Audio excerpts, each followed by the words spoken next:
Yeah. Guys, I want to go home early, so let's get moving, okay? Say action. Go. Action. Hi, I'm Miles Guertia. We're doing racism. I'm William Perkins. I'm Brianna Ramirez. I'm Carlos Sepulveda. Speak up, guys. Nice and loud. Racism in America has been an issue for thousands of years. We live in a country where racism is allowed to blossom daily. It is detrimental to our society and for our morality. In a case from 2010, a police officer admitted that he said, "You know, you're acting like a real nigger right now," during an altercation with a young African-American male he had only stopped for loitering. The police officer's partner is the one who filed the complaint after witnessing his partner be explicitly racist to an innocent young man. The complaint originally went down as a racial slur, then later changed to inappropriate comments, profanity, or gestures to a departmental member to disguise the incident.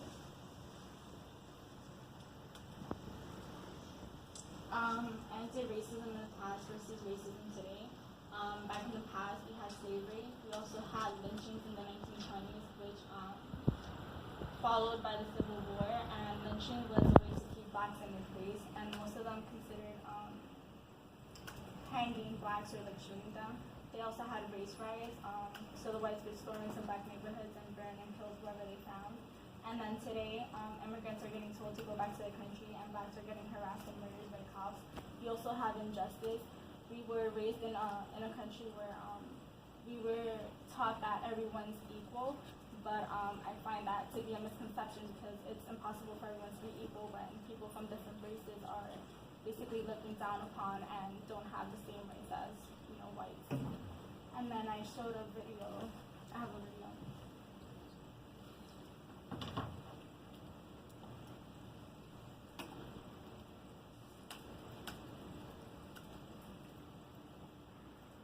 I may want to add this to my playlist, so keep it up after it's run. Where's the music? Volume. Pause it, pause it for a second, Jordan. You want me to show you?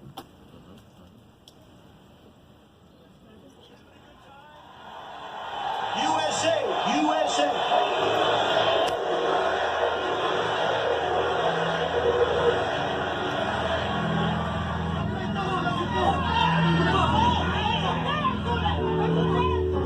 Knock the crap out of him, would you? Seriously. Get him out of here.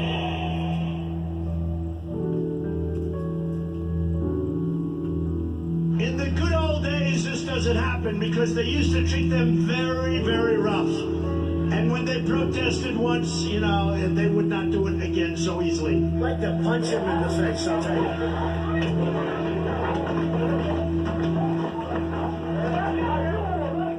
I love the old days. You know what they used to do to guys like that when they were in a place like this?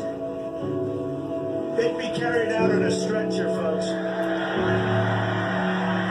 Not true.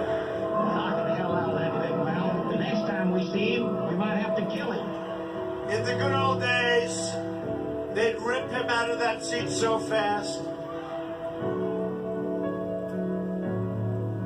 Shut up! Shut the hell up!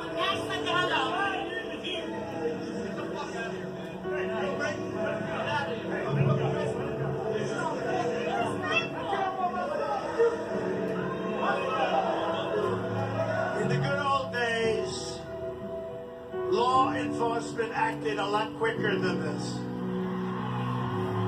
A lot quicker. And we're going to enforce the law, and Americans should remember that if we're going to have. I am the law and order candidate. Okay, I have to go to sleep now and hide in my bed with my cats. That's so scary. Good video because it's so disturbing.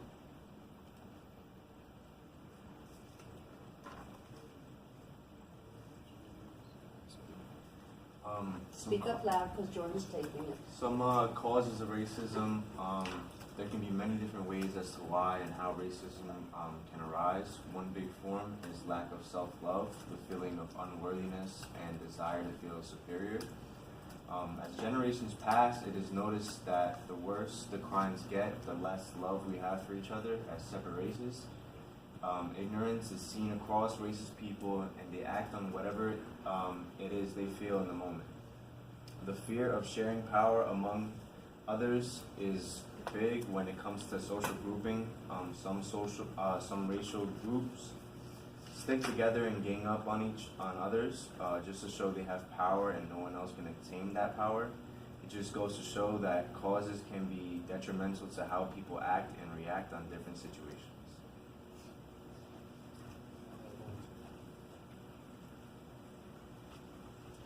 Go Will.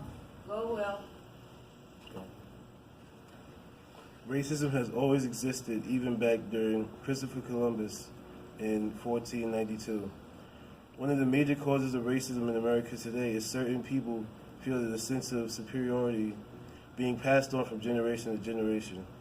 The lack of diversity in certain cities or areas can cause racism by ethnic groups.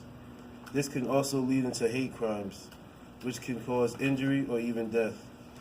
Racism has historically been defined as certain races that is superior and the rest are inferior, and the race believes that they are the primary determinant for all human capacities.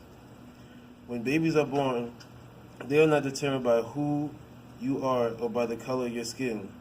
They usually are born knowing right from wrong. I wonder who is teaching these babies about racism.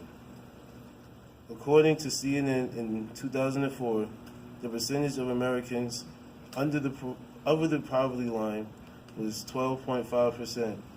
During the same year, they took a poll on how many African Americans were under the poverty line, which was 24.4%. Since the African Americans were double the national line, people that were racist usually thought that we were just beneath them.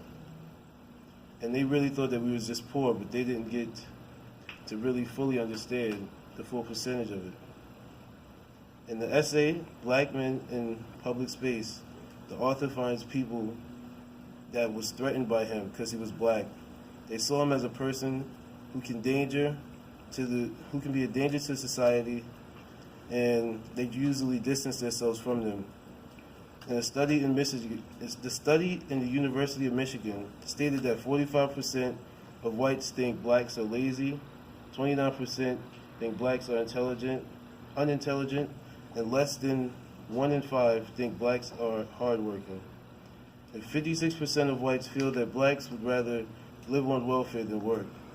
According to the national consensus, in 2004, the unemployment rate of African Americans was 10.9%, whereas the unemployment rate for whites was 4.9%, and the unemployment rate for Hispanic Americans was 8.2%.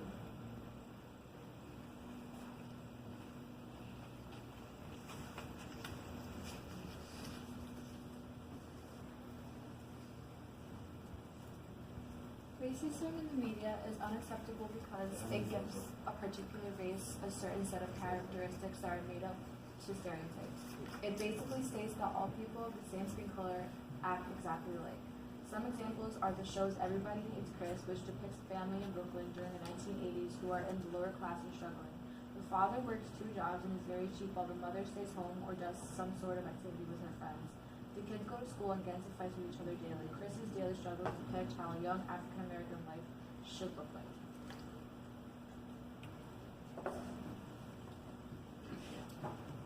There are several emotions and consequences that can arise due to racism or racist people. People are feared whether it's a race to another person to person. It can be scary dealing with racist individuals. A big outcome of racist acts today is hatred. People hate one another for a particular race doings. Social conflict is formed and violence between groups may erupt if they even reach each other's way. Effects in school systems and even employment can be noticed, although not allowed. All sorts of experiences are told daily on different racist occasions where racism is present. These effects can lead to riots, wars, and above all, death.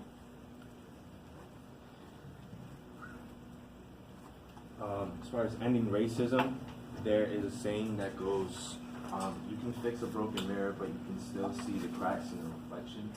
This is how the founding fathers and early settlers of America saw their African American bloodline, who had seen inferior. This country was not built because the African Americans and early settlers shared the workload. It was built based off of the fact that they forced the slaves to carry the workload for them. The saying, all men are created equal, did not apply in this country of freedom. Thus, the early philosophy of we are white, so we are better, set an ominous precedent for future generations. Fast forward to current times where we have seen great strides of progression to equal rights, but racism is still around the table. We have had leaders, speakers, such as Dr. Martin Luther King Jr., Malcolm X, Bernie Sanders, to Louis Farrakhan, try and fix the cracks in the mirror, but groups such as the KKK and white supremacists will always see the cracks and continue to make more. That is why today we have so much controversial racist violence occurrences that get passed on as accidental situations that got a little out of hand. Racism can never be ended because you can't end with people who are raised racist. Ancestors who will pass on that hatred are the ones at fault. Our only solution is to hope that one day men of all color can sit around the same table with no grudges held against one another. And I think that's it. Nice job. Do a great photo. We have to like each other. All right, Miles, we here.